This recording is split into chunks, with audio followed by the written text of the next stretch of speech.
네, 안녕하세요. 도서 이승태 TV의 이승태 변호사입니다. 이번에는요, 우리가 도로를 샀어요. 도로 옆에 있는 그 짜투리탕 같은 거를 매수를 하신 거예요. 투자 목적으로. 사서 소송해서 매수를 지자체에다 요구하시거나 아니면 그 점유자한테 상대해서 부당이득 받는 청구 소송을 하시려고 사시는 경우도 있어요. 어쨌든 그 중에 하나 소송이에요. 저희가 원고로 소송을 한 건데. 근데 여기가 꽤 넓어요. 천호동에 있는 땅이다 보니까. 근데 여기 일부 땅을 이제 취득을 하신 거예요. 근데 이분은 이 땅 취득한 지가 불과 21년도에 공매를 통해서 샀기 때문에 몇 년 안 됐습니다. 근데 여기는 이 도로가 언제부터 있었느냐? 78년도부터 여기 동사무소 진입도라고 공사를 하면서 이 도로가 개설된 거예요. 이 땅을 만약에 여기 한번 보세요. 요 노란색 표시가 있는 데가 요 땅 주변이고 주차장이 있잖아요. 그리고 여기를 갖다가 차량이 이렇게 다니는 건데 이게 지금 여러분들이 생각할 때 78년도에 도로가 난 거를 21년도에 와서 내 땅이다. 결국은 부당이득인데 부당이득 내놔라.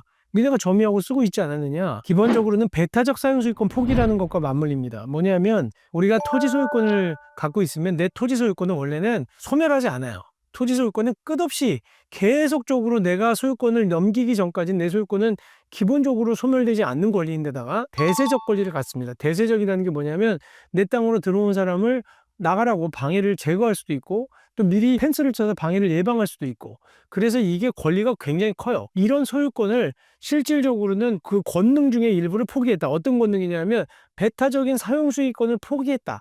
배타적이라는 게 못 들어오게 하고 제거하는 건데 그거를 일부 포기한 것으로 보이는 땅이 있다. 그게 뭐냐면 배타적 사용수익권을 포기한 것. 그리고 또 하나는 그게 무상통행, 공중 일반인들에게 무상통행을 허용한 땅. 이걸 같은 얘기로 하는데 이걸 하나는 배타적 사용수익권을 포기한 땅, 또 하나는 무상의 통행을 공중에게 일반 공중에게 무상통행을 허용한 땅. 이런 땅의 경우에는 소유권의 권능 중에 일부가 제한돼 있다. 이렇게 보는 게 대법원의 판례예요. 근데 왜 그러냐 하면 우리나라가 실질적으로 도시계획을 해서 만든 도시가 아니라 자연 발생적으로 만들어져 있다 보니까 내 땅을 막 이렇게 사람들이 집 짓고 살면서 밟고 다니기도 하고 했던 거예요. 근데 나중에 와서 이거 내 땅이니까 펜스 치겠다 나가라라고 하니까 법원에서는 배타적 소유권 포기한 땅으로 보여지기 때문에 펜스 치거나 막으면 안 된다 이렇게 판결을 내리다가 최근 들어서는 입장이 좀 바뀌었습니다. 한 몇 년 전부터. 뭐냐 하면 배타적 소유권은 좀 제한적으로 봐야 되는 거 아니냐. 이분이 반드시 소유권을 다른 사람을 지나다니게 한다고 해서 내가 재산세 내가 내고 있는데 재산세 내는 사람이 통행세도 못 받냐? 나중에 달라고 하면 내가 모르고 안 받고 있다가 마음 바뀌어서 달라 그럴 수도 있지. 그러니까 이거는 무조건 다른 사람들에게 토지 사용을 승낙했다는 그 징표가 보이지 않는 이상 이거는 소유권 그렇게 포기했다고 보면 안 된다. 이렇게 좀 약간 바꿨어요. 배타적 사용소유권 포기의 법리는 갖고 오지만 그렇다 하더라도 다른 객관적인 징표가 없는 이상 이거는 아직도 소유권으로서 그 내가 부당이득도 청구할 수 있다. 이렇게 바뀐 거예요. 그러다 보니까 지금 저희가 강동구를 상대로 해서 소송한 거에서 누구 편 들어주겠어요? 제 얘기 들어보면 경매에 21년도에 산 사람 말을 들어주면서 손을 들어줬다는 거예요. 당신이 여기 도로 포장해가지고 쓰고 있었지 않냐? 그러니까 책임이 있다. 그러다 보니까 이제 강동구 입장에서는 황당한 거죠. 아, 이거 오래된 건데 배타수소유권 포기한 땅입니다. 그렇게 얘기를 했는데 받아들여지지 않았고 두 번째 쟁점은 뭐였겠어요? 그러면 액수가 얼마냐?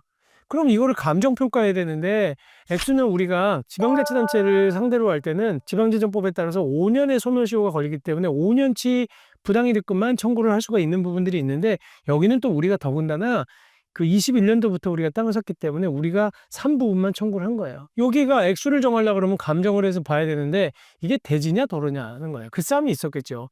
이쪽은 야, 도로를 평가해야 된다 이거. 지금 도로를 쓰고 있는 땅을 금액을 갖다 줄 때 내가 도로를 줘야 되는 거지 무슨 이거를 대지로 주느냐라고 얘기를 했는데 우리 쪽에서는 무슨 소리냐 이 땅은 기본적으로 옛날부터 대지였고 78년도부터 니네가 여기 도로 내면서부터 한 번도 보상도 안 했다. 기본적으로 이거는 그때 당시를 기준으로 해서 대지로 봐야 된다라고 해서 법원에서는 대지로 인정을 해준 사건이에요. 그게 저희가 이 소송한다고 엄청 고생했어요. 그래서 여러 자료를 잘 채출해서 주장을 잘 했는데 그러다 보니까 우리는 두 가지 다 이긴 거죠. 뭐냐면 첫 번째 배타적 사용수익권 포기한 게 아니다. 그 다음에 부당이득금의 근거가 되는 지목은 바로 대지다. 두 가지 다 인정받은 거고요. 물론 세 번째는 점유하고 있다. 니네가 여기에다가 실질적으로 사실상 점유를 하고 있었고 도로로 포장도 해가지고 다른 사람 다니게 하지 않았느냐. 그다음에 또 사실은 이 땅을 한 10몇 년 전에 여기다 도시계획구역, 그러니까 도로구역으로 결정까지 했었어요. 그러니까 도로로 사용하겠다고 도로구역 결정을 했으면 점유하고 있는 거다. 그렇게 해서 그 세 가지를 다 저희가 증명을 한 건데요. 대신 우리가 아쉬운 거는 이 땅 아까 보신 요 주차장으로 쓰고 있는 땅까지 해서 실질적으로 전체 땅으로 놓고 그 감정을 해야 되는데 나중에 피고 쪽에서도 주장을 해가지고 따로 떼놓고 요 감정을 해야 된다, 별개로. 그러다 보니까 금액이 좀 떨어졌어요. 무슨 얘기냐면 그러면 면적이 작잖아요. 한꺼번에 감정을 하면 감정 금액이 크겠죠. 평당 금액도 크겠지만 어쨌든 도로로 들어간 부분이 사실상 일부는 반영이 됐다. 그래서 배상 판결을 받았는데, 그러니까 결국은 어떻게 판결받았느냐? 지금까지 뭐 우리가 토지이술권을 취득한 이후부터 지금까지 부당이득금 다 내놔라. 그래서 많이 받은 사람들은 뭐 3천만 원까지 내놔라라고 했고, 그 다음에 앞으로 매달 내놔라. 토지술권 상실할 때까지. 그렇게 판결이 나온 겁니다. 이게 지금 기본적으로 우리가 배타적 사용수익권, 그 다음에 우리가 도로 부지로 사용되고 있는 땅에 대한 배상 책임이 어떻게 되느냐. 점유자를 상대로 소송을 하면 이길 수 있다는 겁니다. 네, 오늘 방송은 이것으로 마치도록 하겠습니다. 감사합니다.